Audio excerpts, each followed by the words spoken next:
Are you working on your first resume? Or if not, could your old one use some sprucing up? Hi, I'm Michelle from Write by Night, a writer service and writing center in East Austin. And today I'm going to talk to you a little bit about how to write a resume.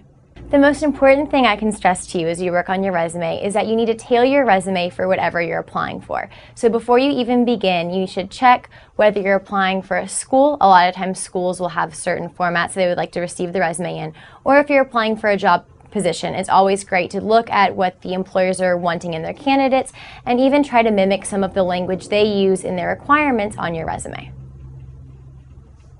So once you have a good idea of the type of resume you need, be it creative, professional, or academic, the next step is to decide on a format. And there are a lot of ways you can do this, but I have an example of a simple resume format for those of you who would like a little bit of a visual example.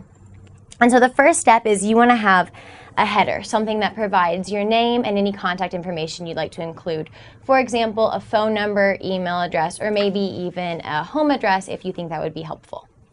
So once you have your heading all set, the next step is to find out what section headings make sense for you. So on this example, I have education, experience, activities, involvement, or research, whichever of those fit with you and your experience, awards, skills, work status, and interests. And these might not be the headings that make sense for you, but this is just an idea for a starting point. So under education, if you're going to include that, if you've been to college, graduate school, any higher education past high school, you want to include any of those experiences and make sure you include the name of the school, any majors, degrees, and some companies and schools ask for GPAs, others may not. So that might be a time when you want to look at the requirements for where you're applying.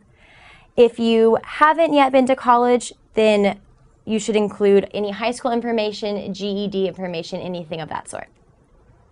Next, you'll have your experience. It can be work experience, volunteer experience, professional experience, anything like that. And important things to include for your work experience are first, the name of the company or volunteer organization, your position, whether you were an intern all the way up to, senior vice president.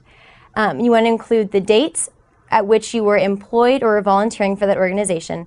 And then it's always a good idea to include a few bullet points detailing your responsibilities or any projects completed while you were working with that group. And it's always great to include as much experience as you can, and tailoring your experience and your bullet points to the job or school you're currently applying for is always a good idea. So now that we've talked about education and professional experience, two of the most important sections on our resume, I'd like to talk to you about a couple others that aren't necessary, but might be good if they fit well with what you've done in the past. So the first section is a section that includes any type of activities, community involvement, or research that you might have accomplished in the past. And this can include a sorority or fraternity you may have been in, a group you might have been a leader of, any volunteer experience if you didn't include it earlier in your work experience, or even any type of research project you've undergone, such as a dissertation, a thesis, maybe even a long-term project that meant a lot to you or you really grew from if it fits well with what you're applying for.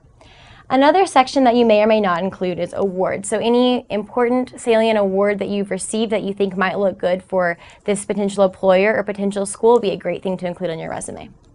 Another one is skills. And it sounds kind of funny, but the kind of skills I'm talking about are things like computer skills. Do you know a programming language? Are you proficient in Microsoft Word or Excel or Access? Things like that are really useful and can really set you apart from another candidate.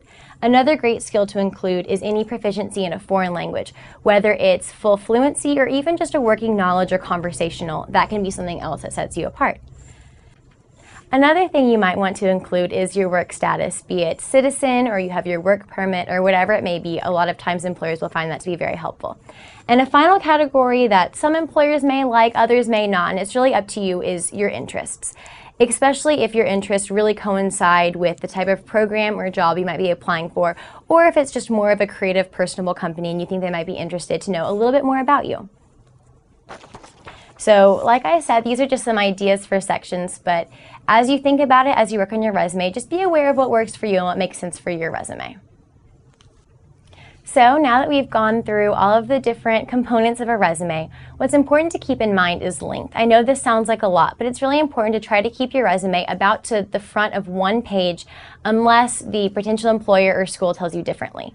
And a great way to do this while still including all the important information is to keep a master list on your computer. So every time you're in a new job or at a different school or something like that, if you just keep a list on your computer of different projects you do, different responsibilities you have, and have a master resume that can be as long as you would like it to be, that has all of the different points on it, so that when you start tailoring your resume for a specific job, you can choose simply the responsibilities and points that make the most sense for that position or for that school.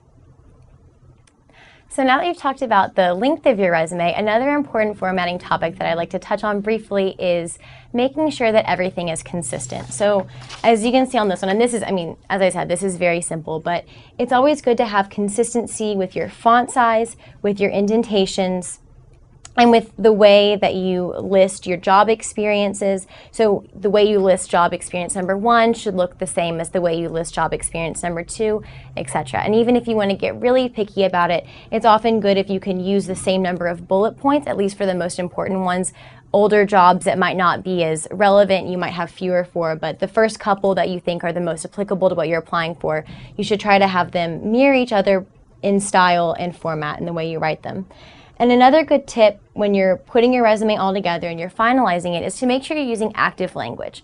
So instead of saying, you took care of something, you managed something. Instead of saying you put something together, you organized it. And so using words like that, especially if you can use words that mirror the job description online or the profile of students that a school might be looking for, that can be an additional thing that helps you if you use their language on your resume, because it kind of shows not only that you've been paying attention, but it might sort of give your resume that little extra something that they might be looking for.